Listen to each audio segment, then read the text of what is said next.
سیاسی میدان کی ہر بڑی خبر سے آگاہ رہنے کے لیے ہمارے چینل آزاد سیاست کو سبسکرائب کریں اور بیل آئیکن کو پریس کریں۔ تحریک انصاف کی مذاکراتی کمیٹی کے جواب میں وزیر اعظم پاکستان میاں شہباز شریف نے بھی ایک مذاکراتی کمیٹی تشکیل دی۔ میرے خیال میں اس مذاکراتی کمیٹی کی تشکیل میں ہی شہباز شریف نے تحریک انصاف کو شہ مات دے دی۔ اس کو ہم شہباز شریف کی جانب سے عمران خان کو سیاسی شہ مات کہہ سکتے ہیں۔ عمران خان کی جو مذاکراتی کمیٹی ہے وہ صرف تحریک انصاف کے ارکان پر مشتمل ہے۔ شہباز شریف نے صرف نون لیگ کے لوگوں پر مشتمل کمیٹی بنانے کی بجائے سارے حکومتی اتحادیوں پر مشتمل کمیٹی بنا دی۔ انہوں نے اس میں ایم کیو ایم بھی ڈالی ہے، آئی پی پی بھی، کاف لیگ بھی، پیپلز پارٹی بھی۔ حکومتی اتحاد میں جتنی سیاسی جماعتیں شامل ہیں سب کے سینئر نمائندوں کو کمیٹی میں شامل کر دیا گیا ہے۔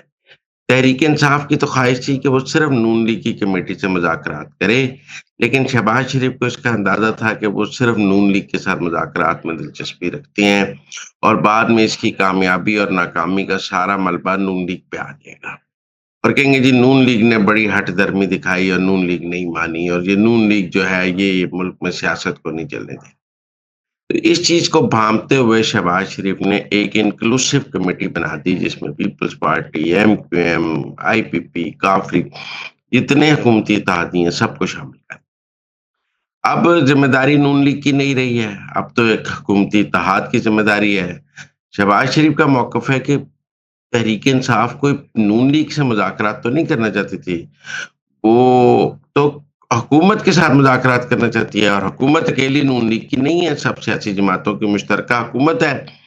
اگر نون لیگ کوئی فیصلہ کر بھی لے تو وہ بعد میں باقی اتحادی نہ مانے تو نون لیگ کیا کر سکتی؟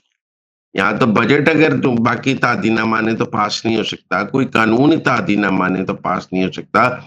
تو جو نون لیگ اگر پی ٹی آئی کے ساتھ کوئی فیصلے کر بھی لیتی تو وہ اتحادی نہ مانتے تو پھر کیا ہو سکتا؟ اس لیے میرے خیال میں کہ شہباز شریف نے عمران خان کی مذاکراتی کمیٹی کو سیاسی طور پر شہ مات دے دی ہے جب انہوں نے تمام حکومتی اتحادی سیاسی جماعتوں پر مشتمل کمیٹی بنا دی۔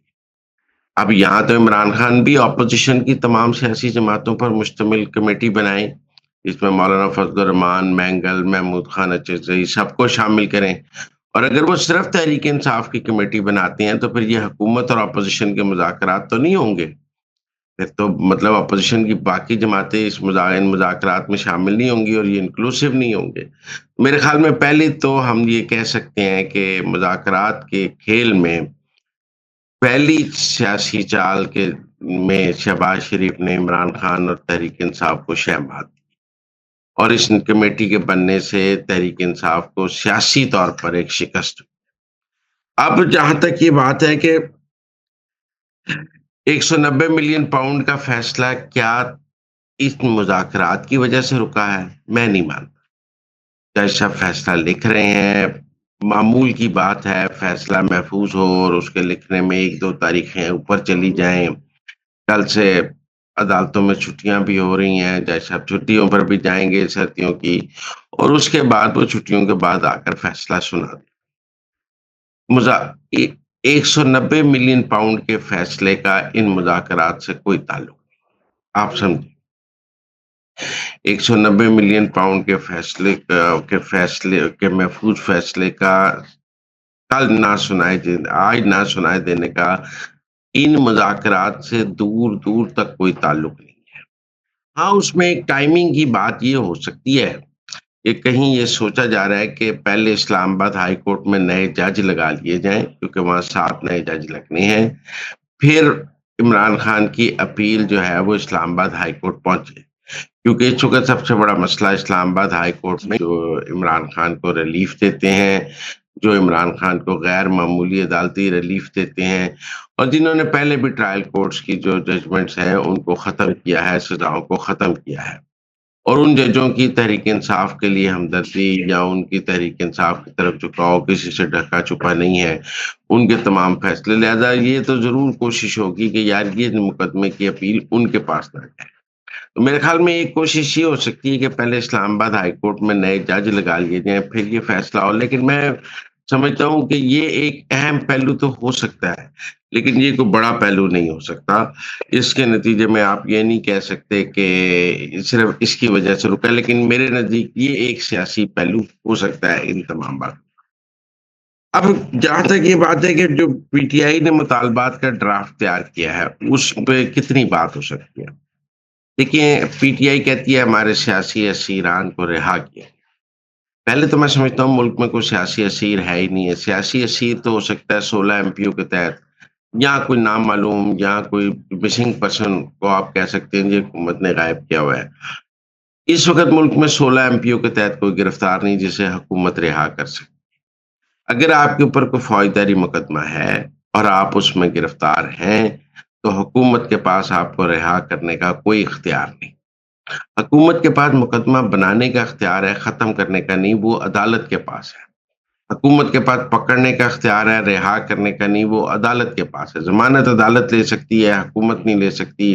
مقدمہ عدالت ختم کر سکتی ہے، حکومت بنا سکتی ہے، ختم نہیں کر سکتی۔ لہذا جب وہ اپنے گرفتار قیدیوں کی لسٹ سامنے رکھیں گے تو جواب میں حکومت ایک لسٹ رکھ دے گی کہ آپ کے یہ لوگ ان مقدمات میں قید ہیں اور ان کے مقدمات ان عدالتوں میں چاہ رہے ہیں، آپ ان عدالتوں سے جا کے ان کی ضمانت کرا لیں۔ مطلب اگر یاسمین راشد اور محمود رشید اور اعجاز چودھری اور عمر سرفراز چیمہ کی بھی بات ہے تو وہ 9 مئی کے مقدمات عدالتوں میں زیر سماعت ہیں، وہ جا کے اپنی ضمانت کرا لیں۔ کیوں؟ یہاں پہ خدیجہ شاہ اور صنم جاوید اور کئی لوگوں کی ضمانتیں ہوئی بھی ہیں جو 9 مئی کے مقدمات میں قید تھے، تو ان کی بھی ان کی عدالتوں نے ضمانتیں میرٹ پہ لی ہیں، تو ان کی حکومت نے رکوائی ہوئی ہیں۔ یہ بات کون مانے گا؟ مطلب یہاں تو آپ یہ کہیں کہ 9 مئی کے جو باقی ملزمان رہا ہوئے ہیں ضمانتوں پر، وہ بھی حکومت نے رہا کرائے ہیں۔ جب آپ ان کا کریڈٹ حکومت کو دینے کے لیے اختیار نہیں تو جو قید ہیں ان کا ڈسکریڈٹ حکومت کو کیسے دے سکتے ہیں؟ وہ بھی عدالتوں نے رہا کی ہیں، یہ بھی عدالتیں رہا کریں گی۔ تو اس لیے میرے خیال میں اس پر حکومت جو ہے ان کی لسٹ کی جواب میں ایک لسٹ دے گی کہ یہ لوگ ان مقدمات میں ان جیلوں میں قید ہیں۔ یہ ایسی ہی ہے جیسے پی ٹی آئی نے کہا کہ ہمارے 139 لوگ جو ہیں وہ مسنگ ہیں، لیکن وہ مسنگ نہیں تھے۔